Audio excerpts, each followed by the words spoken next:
qui ne va pas bien? Tout le monde va bien, super, très bien. Dites-moi les enfants, comment ce matin vous êtes venus à l'église? Par quel moyen? Par quel transport? Par quel moyen de transport? En voiture? Quels sont ceux qui sont venus en voiture aussi, comme levez la main? Ok, la grande majorité, très bien. Il n'y a personne qui est venu en vélo ce matin? Non, personne. Est-ce qu'il y en a qui sont venus à trottinette? Non, personne. Est-ce qu'il y en a qui sont venus en métro? Non plus. Est-ce qu'il y en a qui sont venus en train ce matin? Personne? Alors moi, je suis venu en train ce matin. Je ne suis pas venu en voiture, ni en trottinette, ni à vélo. Je suis venu en train. Et j'aimerais vous parler, non pas du train en tant que tel, mais des gens qui travaillent autour du train. Est-ce que vous pourriez me citer quelques métiers, fonctions de gens qui travaillent autour d'un train? Oui? J'entends pas? LMBS? C'est quoi? Tu peux me dire ce que c'est?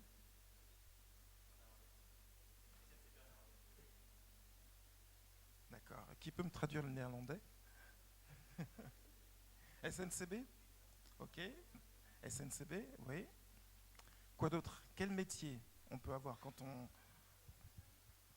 Alors, quel métier on peut avoir? Quel métier on peut avoir quand on est dans le train, quand on travaille avec les trains? Dites-moi. Vous n'avez pas l'idée? Mais de quoi on a besoin pour les trains? Ben, un chauffeur, bien sûr. Un chauffeur de train, hein, un conducteur de train. Quoi d'autre encore? De quoi on a besoin d'autre? C'est tout? Dès qu'on a le conducteur de train, ça va? Quoi d'autre encore? Dites-moi. La sécurité. Ah, intéressant. La sécurité. Des gens qui vont être là pour veiller à ce qu'il n'y ait pas de problème. Oui, très bien, très bon point. Alors, je voudrais vous parler ce matin de gens qui travaillent autour des trains, mais de gens très spécifiques. Ils ne sont pas tout à fait pour la sécurité, ils ne sont pas non plus chauffeurs de train. Qui ça peut bien être? Est-ce que vous n'avez pas rencontré des fois dans des gares? Qui est déjà allé dans une gare déjà? Qui est déjà allé dans une gare? Qui est-ce qui a déjà pris le train? Levez la main, ceux qui ont déjà pris le train. Ok. Donc vous avez peut-être déjà vu dans une gare, ou avant de prendre le train, des gens qui sont là et ont l'impression qu'ils ne font pas grand-chose, et pourtant ils sont importants ces gens-là. Est-ce que vous voyez de qui je parle? Non? Des gens qui sont à côté des portes. Oui, ça peut être des gens qui sont à côté des portes. Il y a des gens qui sont là dans les gares pour aider les voyageurs, pour que les voyageurs puissent prendre le bon train ou prendre le bon ticket ou répondre à leurs questions ou dire comment ils peuvent, si les voyageurs sont handicapés, comment ils peuvent faire pour accéder au train, etc., etc. À quelle heure le prochain train va passer pour aller vers Liège ou pour aller vers Anvers ou pour aller vers Ostende, à la plage. Quelles que soient les questions, ils sont là pour répondre à leurs questions. C'est des personnes qui ont cette tâche, cette responsabilité d'être là pour répondre aux questions des gens. En fait, ils sont là pour une simple chose, pour aider les gens. Ok? Est-ce que vous en avez déjà vu dans les gares? Oui? Non? Alors la prochaine fois que vous serez dans une gare, vous allez bien observer, il y a des gens qui ont un costume particulier, qui sont là pour aider les autres. Et donc si vous avez des questions, si vous êtes un peu perdu dans la gare, si vous n'avez pas où aller, vous pouvez vous adresser à ces gens-là et ils vont vous aider et ils vont répondre à vos questions. Alors, des fois, ça prendra un petit peu de temps, peut-être, si votre question est compliquée, mais ils sont là pour vous aider. C'est pas une belle chose, ça, d'aider, aider les autres, aider les gens quand ils sont dans le besoin, dans une situation difficile, pour qu'ils puissent bien s'orienter dans une gare ou dans d'autres choses. Qui pense que c'est une mauvaise chose? Qui pense que c'est une mauvaise chose, hein, donc. Levez bien haut, ceux qui pensent que c'est une mauvaise chose, personne. Qui pense que c'est une bonne chose? Levez la main. D'accord. Alors il y a des avis neutres, des gens qui ne répondent, qui ne votent pas. En tout cas, oui, c'est une bonne chose que d'avoir des gens qui sont là pour aider ceux qui ont des besoins, ceux qui ont des difficultés. Est-ce que vous savez, vous, comment vous pourriez vous aussi aider ceux qui sont dans la difficulté, ceux qui ont des besoins? Qu'est-ce qu'on pourrait faire?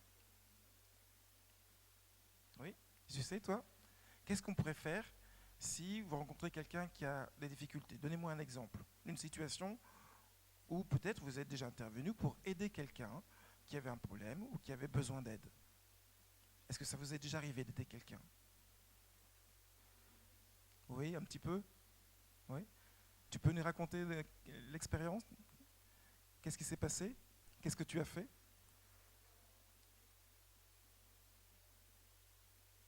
Elle ne savait pas où elle devait aller et tu l'as aidée.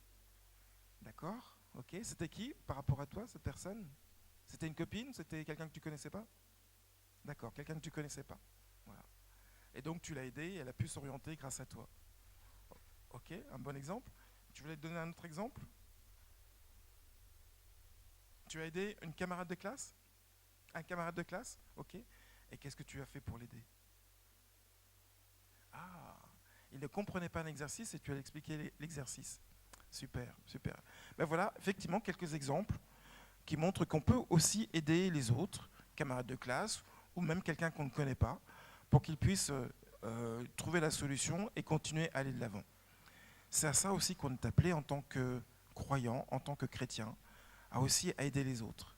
À aider les autres sur quoi? À aider les autres pour connaître Jésus et pour leur annoncer la bonne nouvelle que grâce à Dieu, eh bien, eux aussi, ils peuvent trouver non pas la voie pour aller à Anvers ou à Ostende, mais pour aller au ciel. Donc prions pour que le Seigneur puisse nous aider à aider les gens pour leur montrer la voie pour aller au ciel. Je vous invite à prier les enfants pour terminer cette histoire. Prions ensemble. Seigneur notre Dieu, notre Père, nous te remercions de ce que tu veux faire de nous aussi des personnes qui peuvent aider leurs camarades de classe, même des personnes qu'elles ne connaissent pas, à leur indiquer la bonne direction. Que tu puisses, Père, nous aider à les conduire vers le ciel et qu'ainsi eux aussi puissent être sauvés et arriver avec nous à destination. C'est notre prière par ton Fils Jésus-Christ et pour ta gloire. Amen. Voilà, c'est la fin de l'histoire. Vous pouvez retourner à vos places, les enfants.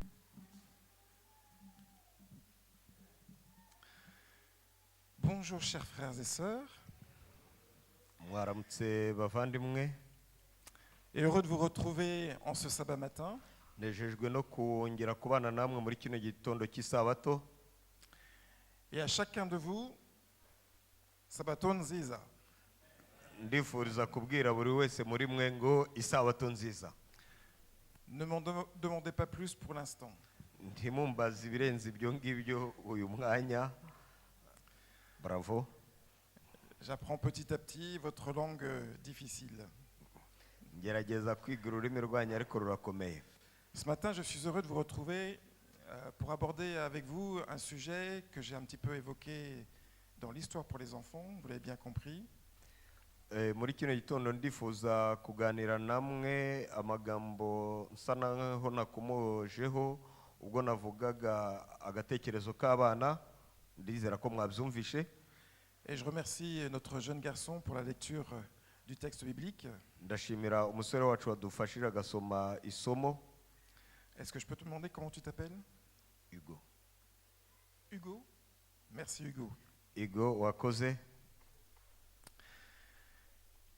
La question principale dans ce verset que nous avons lu, Genèse chapitre 4, verset 9, Amagambo twasomewe mu itangiriro igice cya 4 umurongo wa 9. suis-je le gardien de mon frère? Mbese ndi umurinzi wa mwene data? Et cette question, elle résonne encore aujourd'hui. Iki kibazo na n'uyu mwanya kiracyabazwa n'uyu munsi wa none. Après le premier assassinat. Nyuma y'ubwicanyi bwa mbere bwabayeho ku isi. Alors que Caïn s'enfuit dans le pays du vagabondage, ubwo Kayini we yarimo yitegura guhunga, le péché poursuit donc ses ravages dans la famille d'Adam. icyaha cyakurikiranye cyakomeje kugira ingaruka mu muryango wa Adamu. Cette brisure qui a commencé avec Adam se poursuit avec son fils. iki cyaha cyaturutse kwa Adamu gikomejereje no ku bana be. Adam avait brutalement coupé cette relation verticale avec son Père céleste. Adamu yari yaciye isano yamuhuzaga n'Imana, Et en même temps, il avait coupé la relation qu'il avait avec ses proches. ubwo umubano yari afitanye n'Imana wamaraga gucika, ubwo n'umubano yagiranaga n'abamuri hafi ye, abo mu muryango we wari uvuyeho. En même temps qu'il reprochait à Dieu d'avoir mis sa femme à ses côtés, hagati aho ubwo yari arimo ashinja Imana kuba yaramuhaye umugore, il mettait en accusation sa femme d'avoir été celle qu'il avait entraînée dans la chute. ni nk'aho yashinjaga umugore we kuba ari we nyirabayazana wamujyanye mu kugwa mu cyaha. Adam était en train de dire « Je ne suis pas responsable, c'est vous qui l'êtes, Dieu et ma femme.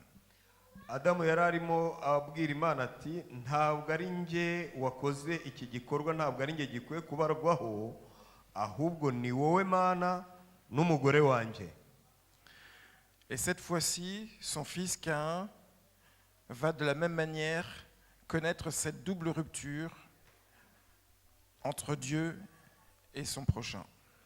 Ni muri ubwo buryo n'umuhungu we Kayini yakurikiyeho, aca nawe umubano we hagati ye n'Imana ndetse n'ab'umuryango we. Caïn, tout d'abord, rate son rendez-vous spirituel avec Dieu. Kayini yari amaze kubura cyangwa se gutakaza amahirwe yo guhura n'Imana. Il va offrir la production de son potager plutôt que celle d'un animal.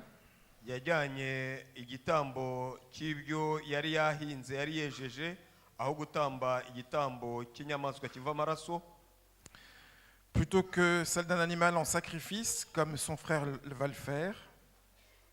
ngo atange igitambo kiva amaraso nk'uko umuvandimwe we yari yabikoze.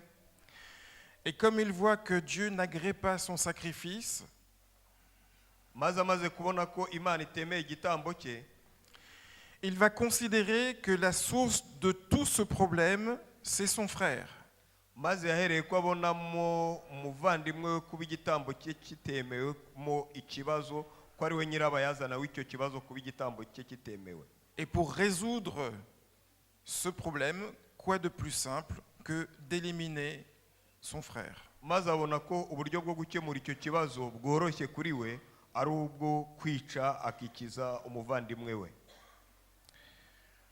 Vous savez, c'est la solution du thermomètre. Ubirebye wabona ari igisubizo cyihuse. Vous savez, certaines personnes trouvent que lorsqu'il y a un problème, il vaut mieux faire une croix sur certaines choses. Je m'explique.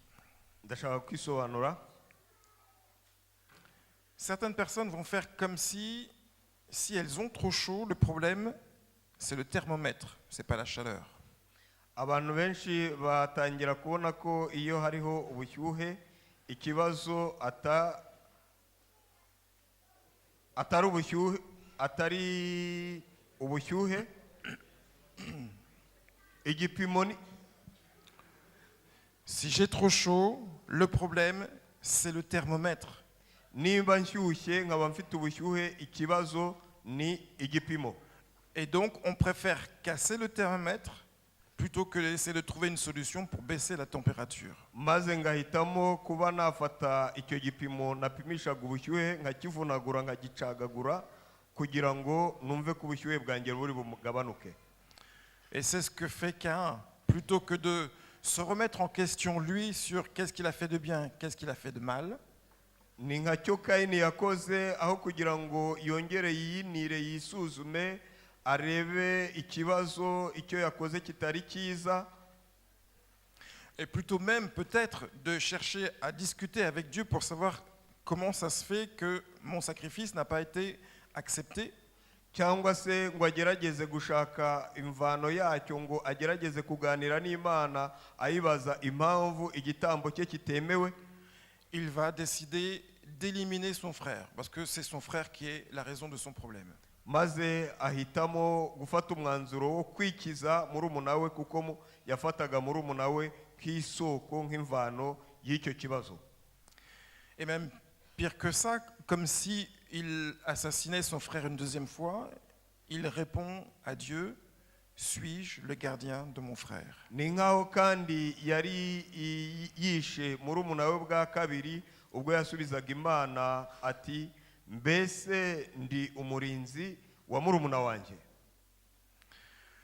Le mot hébreu traduit par gardien Izina ry'Igiheburayo risobanura umurinzi dérive d'un verbe qui veut dire principalement garder, prendre soin. rituruka ku ijambo rishaka kuvuga ngo gufata neza, gucunga cyangwa se gusigasi kwitaho, Mais qui veut dire aussi préserver, observer, avoir la responsabilité de. gukingira cyangwa se kugira inshingano ku wundi. Et ce verbe, on le retrouve aussi lorsque la Bible évoque le fait de garder le jardin pour Adam et Ève, par exemple. Iyo nshingano none tuyibona ubwo Imana yahaga Adamu na Eva inshingano yo kuvuga ngo bite ku busitani bwa Edeni, Ou alors garder le sabbat. cyangwa se nanone ijambo ryakoreshejwe rihuje no kuvuga ngo wubahirize cyangwa se weze isabato. Le problème de Caïn, Ikibazo cya Kayini c'est non seulement qu'il est meurtrier de son frère, si ukuba gusa yarabaye umwicanyi wa mwene se, mais surtout que lorsque Dieu lui pose la question « Où est ton frère ?», nanone nuko ubwo Imana yamubazaga ikibazo igira iti murumuna wawe ari he, il préfère répondre par une autre question. yifuje gusubiza Imana mu kuyisubiza nawe amubaza ikindi kibazo, nawe ayibaza ikindi kibazo. Est-ce que ça ne vous est pas déjà arrivé, lorsqu'on vous pose une question, de répondre par une autre question? Mbese byaba byarabashyikiye ubwo mubazwa ikibazo maze mu gusubiza ugasubirisha ikindi kibazo? N'est-ce pas surtout parce que vous n'avez pas envie de répondre à la première question? Mbese ntibyaba biterwa nuko mutaba mwifuza gusubiza ikibazo mwabajijwe? Sans doute. En tout cas, pour Caïn, il est clair, il ne veut surtout pas répondre à la question que Dieu lui pose, « Où est ton frère ?» Mu bigaragara rwose ntabwo Kayini yifuzaga gusubiza iki kibazo Imana yari mubajije kimubaza kiti murumuna wawe ari he. Parce qu'il ne veut pas avoir à faire face à cette question brûlante de devoir expliquer ce qui s'est passé. Kubera ko atifuzaga ko abasha gusubiza iki kibazo kugira ngo atavuga ibyabaye nuko byagenze. Et donc, il cherche des prétextes.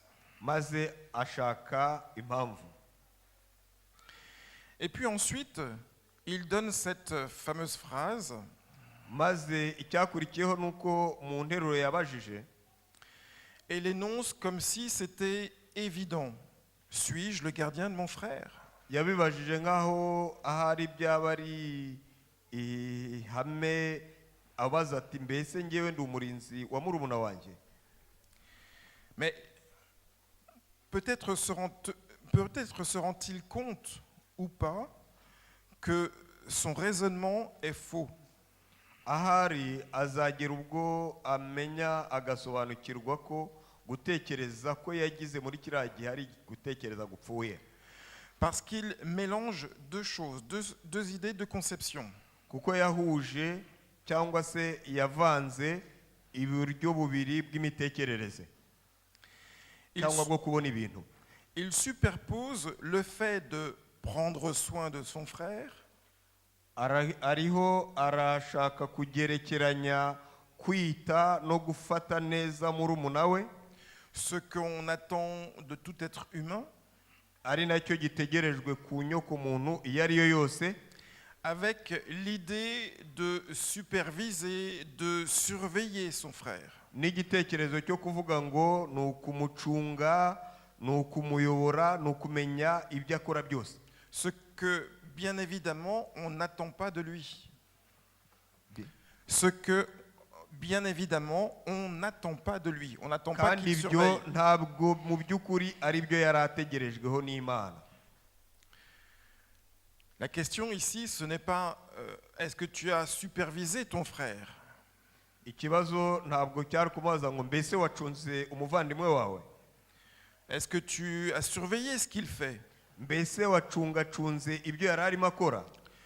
Paul déclare dans 1 Thessaloniciens chapitre 4 verset 11, Mu rwandiko rwa mbere rw'Abatesalonike igice cya 4 umurongo wa 11, 1 Thessaloniciens chapitre 4 verset 11, urwa mbere rw'Abatesalonike igice cya 4 umurongo wa 10,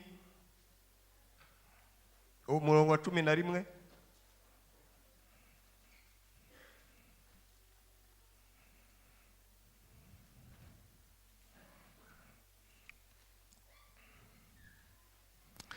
voici ce que dit l'apôtre Paul.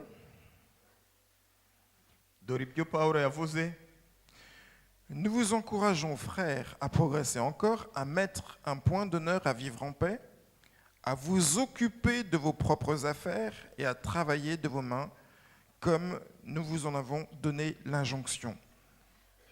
kandi mugire umwete wo gutuza mutari bakazitereyemo, mukoresha amaboko yanyu nk'uko twabategetse. Que chacun s'occupe de ses propres affaires. Buri wese nagerageze akore ibyo asabwa gukora. Il est clair, le message. Ubu butumwa burasobanutse. Par contre, le devoir de prendre soin de son frère est aussi un message clair. Nyamara ubu butumwa nanone bwo kwita, bwo gufasha mugenzi we nabwo burasobanutse. Le devoir de fraternité est incontournable. Ubu bufasha cyangwa se iyi nshingano yo gufasha mugenzi wawe ni ubufasha budashobora ni ubutumwa budashobora guhinduka. En particulier pour le chrétien. By'umwihariko ku mukristo. Mais avec sa déclaration, Caïn souhaite se dédouaner, se libérer de sa responsabilité éthique et morale. Ni nkaho yashakaga kwikuraho inshingano ye yo mu mibereho y'ibyo yagombaga gukora, ahari ashaka no kwikura ku kintu cyatuma yongera no kubitekerezaho. Et avec cette phrase, il pervertit même son sens moral pour justifier un désintérêt sur le devenir de son frère. Ni nkaho ubwo yatangaga ubu butumwa cyangwa se yasubizaga abaza Imana iki kibazo, yabwiraga Imana ko nta ruhare abifitemo kuba yaba umurinzi cyangwa se umuntu wita kuri mwene se. Et malheureusement, là encore, c'est souvent le cas lorsqu'on est confronté au péché. Nyamara nubwo bimeze bityo, iki nanone turacyahura nacyo iyo cyane cyane duhuye n'icyaha. Lorsqu'on est conscient qu'on a péché, iyo tuzi neza yuko twakoze icyaha, la première étape, intambwe ya mbere dukora, ikintu cya mbere dukora, est de chercher chez l'autre une responsabilité. Ni ugushakisha muri mugenzi wawe kuba ari we wakoze cyangwa se wabaye nyirabayazana. On l'a vu, c'est ce que fait Adam. Twabonye icyo Adamu yakoze. L'autre possibilité, c'est de chercher à justifier ses actes. Maze umuntu agashaka ikintu icyo ari cyo cyose cyatuma asobanura cyangwa se yisobanura ku byo yakoze. Ce que j'ai fait, ce n'est pas si mal que ça. Maze akagerageza akavuga ati ibyo nakoze ntabwo ari bibi cyane ugereranije. C'est par exemple le cas de Balaam, le prophète. Ni ubigereranije nanone wasanga ari nk'ibyo Balamu yakoze, Balamu umuhanuzi. Ou encore, comme ici avec Caïn, on va justifier son désengagement. kimwe nanone nk'uko Kayini yabikoze agerageza gusobanura impamvu atagize icyo akora kandi yagombaga kugikora, impamvu atakoze icyo yagombaga gukora. Il est donc clair que le péché pervertit notre perception de la réalité. Birashoboka ko icyaha gishobora kuba cyangiza uburyo dutekereza, uburyo bwacu dutekereza bwiza, bwakagombye kuba bwiza. Il déforme notre éthique, notre sens moral. Maze kikica imibereho yacu yakagombye kuba myiza. Il va déformer notre rapport aux vraies valeurs. Bikangiza indangagaciro zacu zakagombye gusigasirwa. Pour introduire ce cancer de l'auto-justification. Kugira ngo muri twebwe hazemo iyo kanseri cyangwa se uwo muzi mubi wo kwisobanura. En fait, en retournant à Dieu cette question, suis-je le gardien de mon frère? Dusubiye ku Mana iki kibazo yasubije Imana ngo mbese ndi umurinzi wa mwene data wa murumuna wanjye. Caïn nie sa responsabilité et son acte. Kayini yarahakanye uruhare rwe ndetse n'igikorwa yakoze.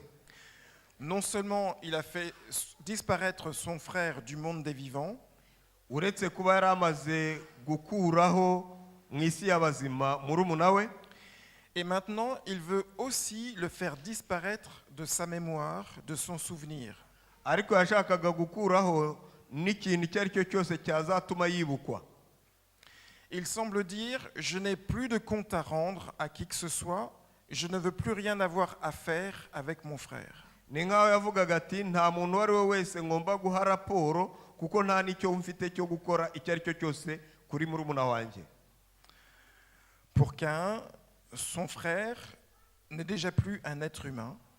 Kuri Kayini murumuna we ni nkaho atarakiri icyaremwe, ntabwo yarakiri mu bagize inyoko muntu. Il est devenu en quelque sorte un objet inutile dont on peut se désintéresser. Ni nkaho yari yahindutse ikintu kitagifite umumaro gikwiye no kuba cyajugunywa cyangwa kigashyirwa iruhande. Un objet inutile dont on peut se débarrasser à son aise. Ikintu kidafite agaciro gikwiye kujugunywa rwose. Voilà ce que dit Caïn dans cette phrase, suis-je le gardien de mon frère? Ngicyo icyo Kayini yavugaga muri iyi nteruro avuga ati mbese ndi umurinzi wa murumuna wanjye. Et pourtant, nous le savons et sans doute que Caïn le savait. Nyamara turabizi neza kandi na Kayini yarabizi neza. La fraternité fait partie du vocabulaire de Dieu. Ubuvandimwe ni imwe mu magambo Imana ikunda gukoresha cyangwa se ni imwe mu mvugo y'Imana. Et elle doit faire partie, elle devrait faire partie du vocabulaire du croyant. Yagombye no kuba imwe mu mvugo y'umuntu wizera Imana. Toute la Bible évoque l'importance de prendre soin de son frère. Bibiliya yose igaragaza agaciro ko gufata no kugirira neza mwene data. Parce que tout enfant de Dieu est invité à participer à la restauration de la relation entre Dieu et les hommes. Kubera ko umuntu wese wemera Imana, umukristo wese afite inshingano yo gusana umubano w'inyokomuntu n'Imana. Si c'est vrai pour le croyant, c'est encore plus vrai sans doute pour le ministre du culte, pour le pasteur. Si c'est vrai pour le croyant, c'est encore plus vrai pour le pasteur. Niba ariko bimeze ku mwizera ku mukristo, birumvikana ko noneho ku mupasiteri ku mushumba we ari akarusho. L'objet même du ministère pastoral, c'est justement de prendre soin d'eux. Byumvikane ko inshingano ya mbere y'ubugabura, inshingano ya mbere y'ubushumba ari ugufata neza kwita kubo uragiye. et d'aider l'autre à s'approcher de Dieu. gufasha mugenzi wawe gufasha undi kwegera Imana.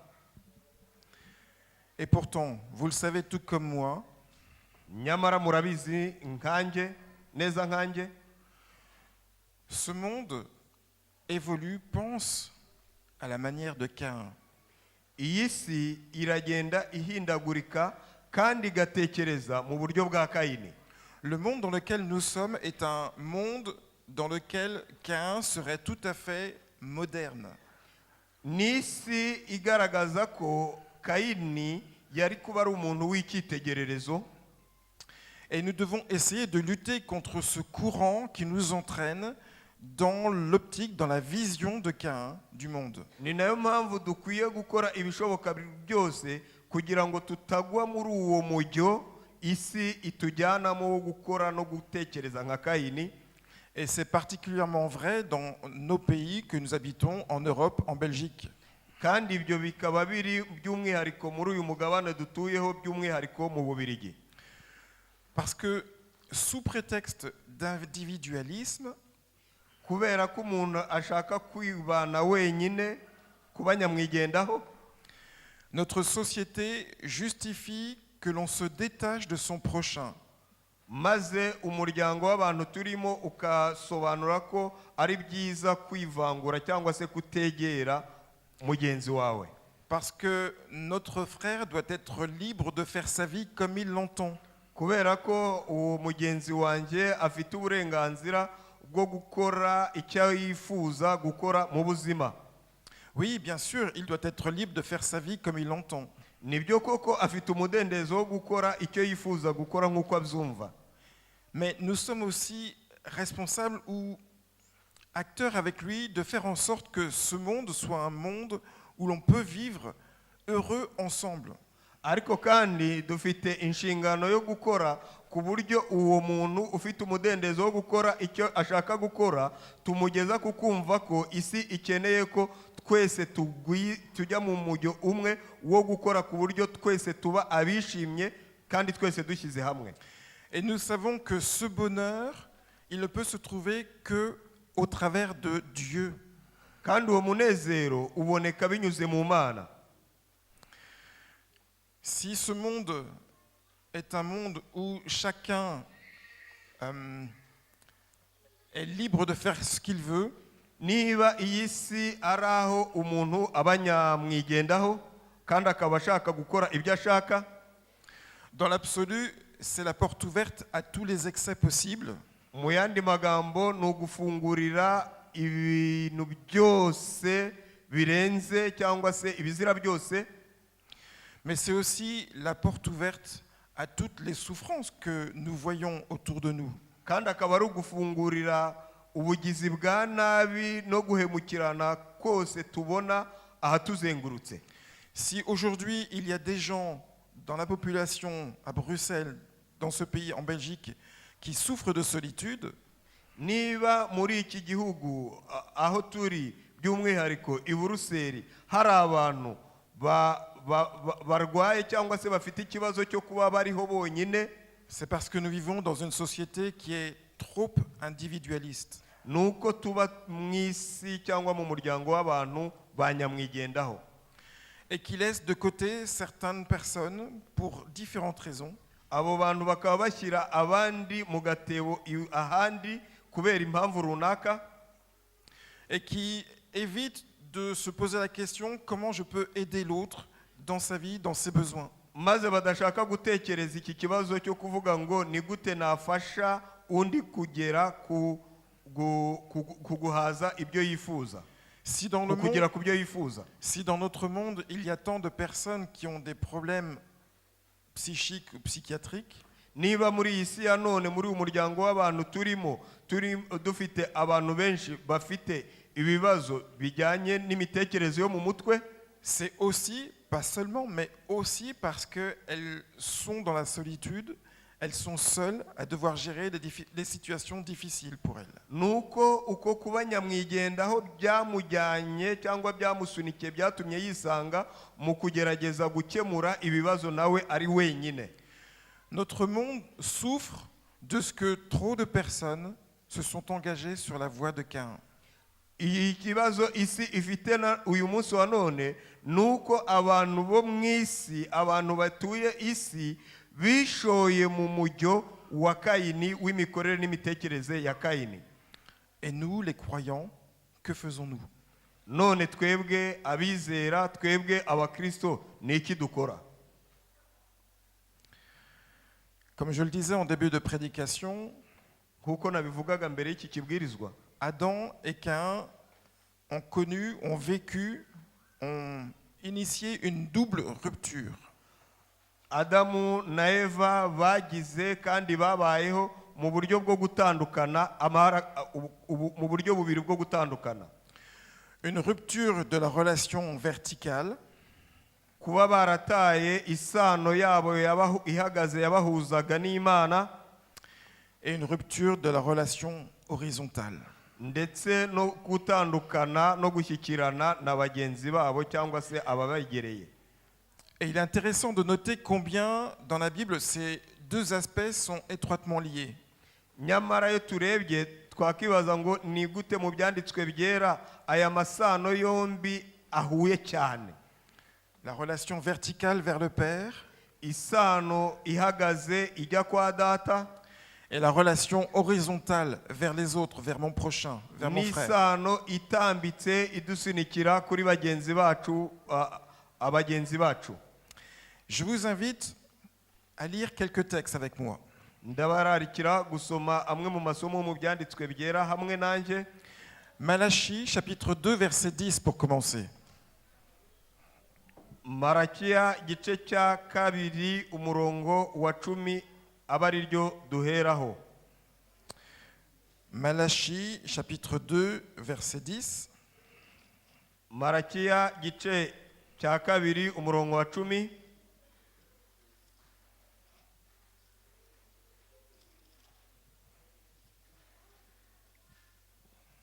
Voici ce qu'il dit. Dore uko byanditswe. N'avons-nous pas tous un seul Père? N'est-ce pas un seul Dieu qui nous a créés? Pourquoi donc nous trahissons-nous les uns les autres et profanons l'alliance de nos pères? Mbese twese ntidusangiye data? Imana yaturemye si imwe? Ni iki gituma umuntu wese ariganya mwene se tukica isezerano rya ba sogokuruza? Voilà un texte qui met clairement en parallèle la relation verticale avec Dieu avec la difficulté que parfois certains ont dans leur relation horizontale avec les autres. Dore isomo rigaragaza neza ingorane y'ikibazo dufitanye n'Imana, ndetse n'uburyo kubera icyo kibazo dufitanye n'Imana bigira n'ingaruka ku mushyikirano cyangwa se ku isano tugirana n'abandi. Mais regardons cette fois-ci dans le Nouveau Testament, Matthieu, chapitre 6, verset 9. Reka turebe muri Matayo igice cya 6 umurongo wa 9. Vous voyez, je vous invite à tourner que quelques pages. Matthieu makeya. Matthieu chapitre 6, verset 9. Matayo 6 umurongo wa 9.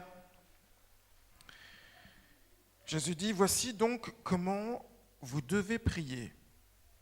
Notre Père qui est dans les cieux. Nuko musenge mutya muti, data wa twese uri mu ijuru. Notre Père qui est aux cieux. Data wa twese uri mu ijuru. Nous avons tous un même Père dans les cieux. Twese dufite data umwe mu bwami bwo mu ijuru. Et de cette idée que nous avons tous le même Père, muri icyo gitekerezo cy'uko dufite data umwe, nous héritons aussi d'une famille avec des frères et des sœurs. Duhabwa umurage wo kugira umuryango urimo abavandimwe basaza bacu na bashiki bacu. Et donc être enfant de Dieu implique que nous sommes redevables, que nous nous devons envers notre frère et envers notre sœur. Kuba turi fite data umwe bitugira abo mu muryango bafite icyo bagomba gukorera basaza babo na bashiki babo. Mais pas seulement envers eux. Ntabwo ari kuri bo gusa, envers aussi nos potentiels frères et sœurs. ahubwo no ku bandi bashobora kujya muri icyo cyimbo cyangwa se bashobora gufata uwo mwanya wo kwitwa basaza bacu na bashiki bacu. Tous ceux qui pourraient un jour devenir notre frère, notre sœur. Ku bashobora kuzahinduka umunsi umwe basaza bacu na bashiki bacu. Paul nous invite dans Galates chapitre 3, versets 26 à 28, Abagalatiya gatatu umurongo wa 26 kugeza 28. Galates chapitre 3, à partir du verset 26 jusqu'au verset 28. Gatatu Abagalatiya umurongo wa 26 kugeza 28.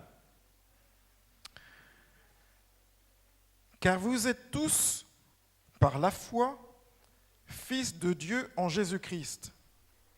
En effet, vous tous qui avez reçu le baptême du Christ, vous avez revêtu de Christ. Il n'y a donc plus ni juif, ni grec. Il n'y a plus ni esclave, ni homme libre. Il n'y a plus ni homme, ni femme, car vous tous, vous êtes un en Jésus-Christ. Mwese muri abana b'Imana mubiheshejwe no kwizera Kristo Yesu, kuko mwese ababatirijwe muri Kristo mubambanywe muba mwabaye kuko mwese ababatirijwe muri Kristo muba mwambaye Kristo. None ntihakiriho umuyuda cyangwa umugiriki, ntihakiriho imbata cyangwa uw'umudendezo, ntihakiriho umugabo cyangwa umugore, kuko mwese muri umwe muri Kristo Yesu. Amen. Amen. Amen. Pour l'apôtre Paul, Kuri Pawulo, être enfant de Dieu a des implications concrètes sur notre relation avec les autres. kuba umwana w'Imana biduha inshingano yo kwinjira mu mushyikirano n'abandi. En Jésus-Christ, toutes les différences tombent. Muri Yesu Kristo ibidutandukanya byose biba zeru, Quelles qu'elles soient. uko byaba bimeze kose. Avec Christ, les murs de séparation s'écroulent. Muri Kristo Yesu insika zidutandukanya zirasenyurwa, Les obstacles s'évanouissent. maze ibibazo byari bihari bigahunga. Tous les enfants de Dieu sont un en lui. Abana b'Imana bose n'umwe muri Kristo Yesu. Avec une telle vision de la relation, Binyuze muri iyi ndoro y'umubano, comment ne pas être le gardien de mon frère, de ma sœur? ni gute umuntu ataba umurinzi wa mwene se? Comment ne pas être le protecteur de mon frère, de ma sœur? Ni gute umuntu ataba usigasira mwene se mushiki we? Parce que quand je prends soin de mon frère ou de ma sœur, Kubera ko iyo nita kuri mushiki wanjye cyangwa mwene data, c'est comme si je prenais soin de moi, ni nkaho mba niyitaho ngewe ubwanjye, puisque nous sommes tous un en Jésus-Christ. kubera ko twese turi umwe muri Kristo Yesu. C'est pourquoi il est si essentiel de prendre soin de son frère et de sa sœur. Ni nayo mpamvu turarikirwa kwita kuri bashiki bacu na basaza bacu. Il y a encore quelques points que j'aimerais aborder avec vous. Hari utundi tuntu ngira ngo tuganireho namwe. Si cette fraternité est à ce point essentielle, Niba ubu bumwe bugaragaye ko ari ubw'agaciro kuri uru rwego, c'est parce qu'elle est d'abord pour Dieu. nuko ubu bumwe bwa mbere na mbere ari ubw'agaciro ku Mana. Pour Dieu, tous les hommes, toutes les femmes sont au même niveau. Ku Mana abagabo n'abagore bose bari ku mujyo umwe, barareshya. Jésus disait à ses disciples dans Matthieu 23:8, Yesu yabwiye abigishwa be muri Matayo 23 umurongo wa 8, ne vous faites pas appeler Rabbi, ntimwitwe Rabi, car un seul est votre maître, et vous, vous êtes tous frères. kubera ko umwe gusa niwe mwigisha niwe data naho abandi mwese muri abavandimwe. Nous sommes donc tous frères. Twese rero turi abavandimwe. Mais ce n'est pas tout. Ariko kandi ntibirangiriye aho. Au bon moment, au temps opportun, mu mwanya mwiza, mu mwanya wa ngombwa cyane, Dieu a envoyé son fils Jésus-Christ. Muri icyo gihe gikwiriye gisohoye Yesu, Imana yohereje umwana wayo Yesu Parmi les hommes, mu bantu, afin qu'il devienne frère parmi les frères. kugira ngo uwo mwana w'Imana Yesu ahinduke mwene se wa bene se. Tellement il était frère parmi les frères, Kubera ko yabaye mwene se muri bene se, que c'est à peine si ses contemporains ont réussi à reconnaître en lui le Messie, le Fils de Dieu. ni nayo mpamvu muri we tubona ko ari Mesiya, umwana w'Imana. Jésus était plus frère que frère. Yesu yararenze kuba umuvandimwe wawe wa bugufi. À plus forte raison devons-nous donc prendre soin de notre frère et de notre sœur. Mbese ntabwo twari izo zakabaye kuba impamvu zidutera kwita kuri bene data na bashiki bacu. Mais Jésus ne s'est même pas arrêté là. Yesu ntabwo yagarukiye aho. Pour lui, Kuri we, frère, être plus frère que les frères n'était pas suffisant. kuba umuvandimwe wa bene se ntabwo byari bihagije. Jésus a même dit que lorsqu'on fait du mal à son frère, c'est à lui-même qu'on fait du mal. Yesu yaravuze ngo iyo ugize ikintu kibi ukorera mwene so ni njyewe ubwanjye. Yesu yivuga ubu gikorewe. Paul lui-même en a fait l'expérience amère. Na Paulo yabibayemo ibintu nk'ibyo. Lui qui persécutait les premiers chrétiens,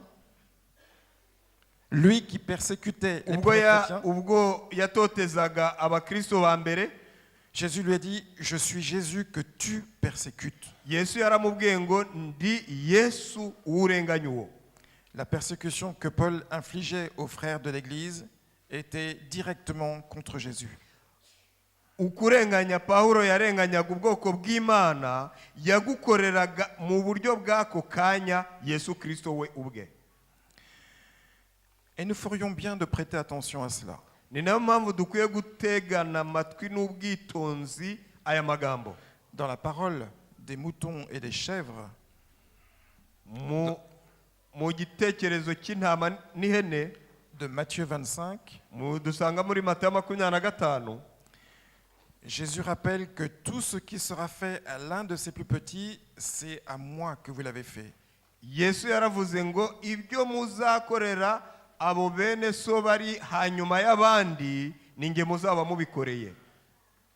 Permettez-moi de vous rappeler que le contexte de ces versets de Matthieu chapitre 25, Ni munyemerere mbibutse ko aya magambo yo muri Matayo igice cya 25 yanditswe, c'est le contexte du jugement dernier. Yanditswe mu mujyo w'urubanza ruheruka. Le contexte dans lequel Dieu fait la séparation entre les élus et ceux qui ne le sont pas. Aho Imana itandukanya abatowe, abatoranijwe n'abatatoranijwe. Remarquez bien que cette parabole montre clairement qu'il n'est pas tout à fait question ici de doctrine, même si c'est important. Ndashaka ko mubona neza yuko iri somo ritatujyana ku mahame gusa nubwo ari ingenzi. Il n'est pas tout à fait question de croyance, même si c'est important. Ntabwo bitujyana ku myemerere gusa nubwo nayo ari ingenzi. Ni même de nos convictions, même si c'est important. Cyangwa se ku byo dushikamyemo twemera nubwo nabyo ari ingenzi. Le critère d'évaluation de Jésus pour faire le tri entre les élus et les autres, Ikintu Yesu yaheragaho ashyize imbere kugira ngo arebe abatoranijwe n'abatatoranijwe, c'est qu'est-ce que j'ai fait à mon frère, à ma sœur, à celui qui était dans le besoin. cyari iki ngo niki nakoreye mwene data, niki nakoreye mushiki wanjye wari ugikeneye, wari uri mu kibazo. Comment ce en quoi je crois s'est transformé concrètement pour le bien de ceux qui m'entourent. Ni gute ibyo nizera, ibyo nemera bigenda bikagera ku banzengurutse? Est-ce que ma doctrine a fait de moi quelqu'un qui était meilleur envers les autres? Mbese amahame ngenderamo atuma mba umuntu mwiza mu byo nkorera abandi? Est-ce que mes convictions de foi ont fait de moi quelqu'un qui était au service de ceux qui m'entourent? Mbese ibyo nshikamenyemo bintera kumva ko cyangwa binjyana ku cyo ngomba gukorera abanzengurutse? Est-ce que mes croyances ont fait de moi quelqu'un qui essayait de faire en sorte que ce monde soit meilleur? Mbese ibyo nemera, ibyo nizera bituma mu banzengurutse mba umuntu w'ingirakamaro kuri bo kandi nkaba uw'ingirakamaro ku ruhembe rw'imbere? Et cela peut prendre une infinité de formes. Bishobora kudufata mu buryo bwinshi. Ai-je aidé cette personne âgée à traverser la rue? Mbese nigeze mfasha uyu muntu gutambuka mu muhanda? Ai-je pris soin de ce sans domicile fixe qui me tendait la main en lui tendant à mon tour quelque chose à manger? Mbese nigeze nita kuri uyu muntu utagira aho arara ubwo yaransabije kuko yirirwa asabiriza nkamuha icyo kurya? Ai-je pensé à mon voisin malade pour lui faire les courses à sa place et les lui apporter? Mbese nigeze ntekereza kuri mwene data umuturanyi wanjye urwaye ngo ntekereze kuba najya kumuhahira nkamuzanira amahaho? Ai-je rédigé une petite carte pour ce prisonnier sans famille? Mbese naba narigeze nicara nkandikira ubutumwa bw'icyizere ku muntu w'imfungwa udafite umuryango? Ai-je pris le temps de faire la lecture à cet aveugle ou cette personne âgée qui ne peut plus lire? Mbese naba narigeze mfata umwanya wanjye ngo njye gusomera ibyanditswe byera uyu muntu w'impumyi cyangwa se umuntu ugeze mu zabukuru utakibasha gusoma?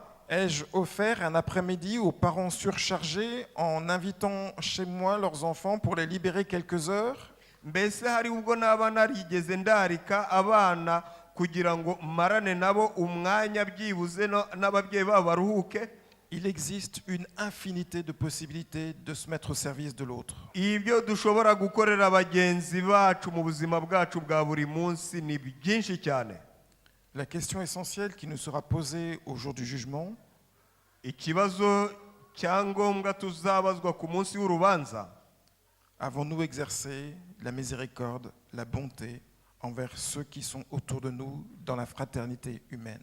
Mbese twaba twaragaragarije ubumuntu, impuhwe n'urukundo abatuzengurutse? Je vous invite à lire encore 1 Jean, chapitre 4, versets 20 et 21. Ndabararikira gusoma urwandiko rwa mbere rwa Yohana, chapitre 4, igice cya 4, versets 20 et 21. umurongo wa 20 na 21. Si quelqu'un dit « j'aime Dieu » et qu'il déteste son frère, c'est un menteur. Car celui qui n'aime pas son frère qu'il voit ne peut aimer Dieu qu'il ne voit pas. Et nous avons de lui ce commandement que celui qui aime Dieu aime aussi son frère.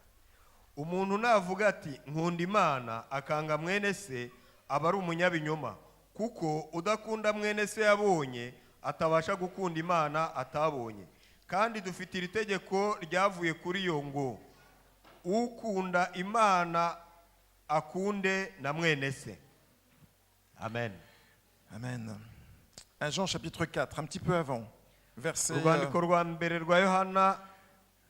7 et 8, on ne va pas lire l'ensemble du passage jusqu'au verset 12, mais juste ces 2 premiers versets, 7 et 8. Bien-aimés, aimons-nous les uns les autres, car l'amour est de Dieu, et quiconque aime est né de Dieu et connaît Dieu. Celui qui n'aime pas n'a jamais connu Dieu, car Dieu est amour. Amen. Bakundwa dukundane kuko urukundo ruva ku Mana.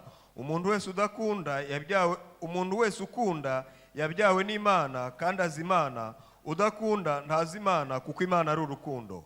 Amen. L'amour pour Dieu est intimement lié à l'amour que nous pouvons témoigner pour les autres. Urukundo ku Mana ruhuye cyane n'urukundo dukwiye kugaragariza bagenzi bacu. Et Jean chapitre 13 verset 35 nous dit aussi la chose suivante.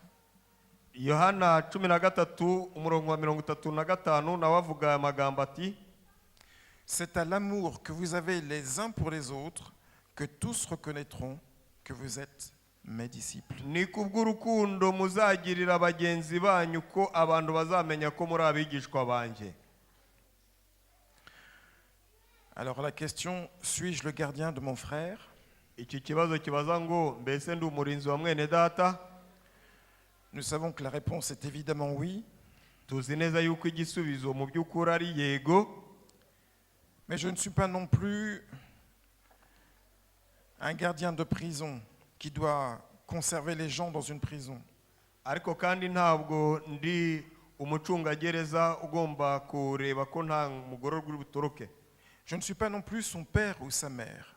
Ntabwo ndi umubyeyi w'umugabo cyangwa umugore w'uwo mwene data wo. Mais j'ai la responsabilité de faire grandir, d'aider mon frère, ma sœur à grandir. Ariko mfite inshingano yo gukuza, yo gufasha mwene data uwo mushiki wanjye gukura. Et loin de vivre de manière individualiste, ibyo bizatuma umuntu aba kure cyane yo kuba nyamwigendaho. Nous vivons en fraternité. Tukwiye kubaho mu buryo bwa kivandimwe. Et guidé par cet amour pour mon frère, pour ma sœur, kandi tuyobowe n'urwo rukundo rutugerehereza rutuganisha kuri basaza bacu na bashiki bacu, je vais pouvoir les accompagner le plus loin possible tant que c'est nécessaire. Nshobora kubafasha kugera kure hashoboka igihe bishoboka, tant qu'ils en ont besoin, igihe bakeneye, pour les faire grandir, kugira ngo mbafashe gukura, pour leur permettre d'acquérir une autonomie, kugira ngo ntume babasha kuba nabo abantu bashobora kugira ibyo bikorera ubwabo. Une responsabilité devant Dieu dans la connaissance de Dieu. Inshingano imbere y'Imana yo kumenya no gukurira yo kumenya Imana. Et ainsi en fraternité, kandi nanone mu kivandimwe, tous ensemble, twese hamwe nous pourrons avancer dushobora kujya mbere dans la direction, sur le chemin que le Seigneur nous propose. Mu cyerekezo no mu nzira Imana idusaba kunyuramo. Et tous nous connaîtrons le Seigneur. Twese tuzamenya Imana. Que le Seigneur nous accompagne dans nos responsabilités les uns envers les autres. Reka Imana idufashe mu nshingano dufite imbere y'abashiki bacu n'abasaza bacu. Prenons soin les uns des autres. Twite kuri bavandimwe bacu n'abashiki bacu. Amen. Amen.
Dieu,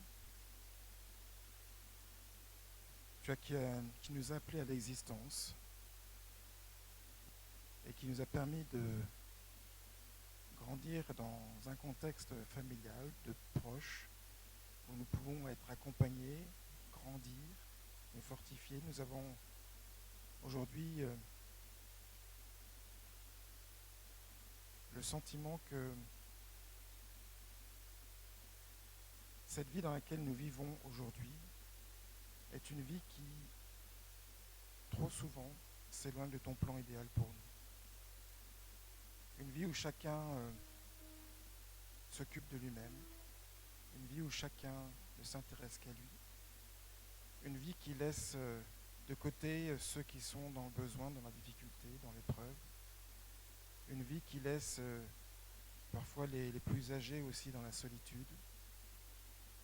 Et Seigneur, tu nous rappelles ce matin que tu n'as pas voulu que nous puissions, en tout cas ça ne fait pas partie de ton projet, que nous soyons chacun de son côté, sans que nous puissions vivre une relation avec l'autre.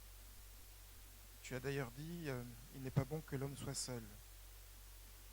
C'est aussi parce que tu sais que nous, les êtres humains, nous avons besoin de relations les uns avec les autres, de développer des relations fraternelles les uns avec les autres. Nous te demandons, Père, de nous aider, de nous accompagner à briser les chaînes de cet individualisme, tout en respectant notre frère et notre sœur, mais nous mettre à leur disposition, à leur service, mutuellement, pour que tous ensemble nous puissions, en fraternité, grandir, nous développer et réussir ce projet que tu avais formulé déjà il y a très longtemps, au moment de la création de la terre et des êtres humains et de l'ensemble de la nature. Faire un lieu où il fasse bon vivre, où les hommes et les femmes puissent vivre heureux et épanouis, les uns avec les autres, les uns au service des autres. Veuille, Seigneur notre Dieu, nous aider, nous accompagner dans ce chemin.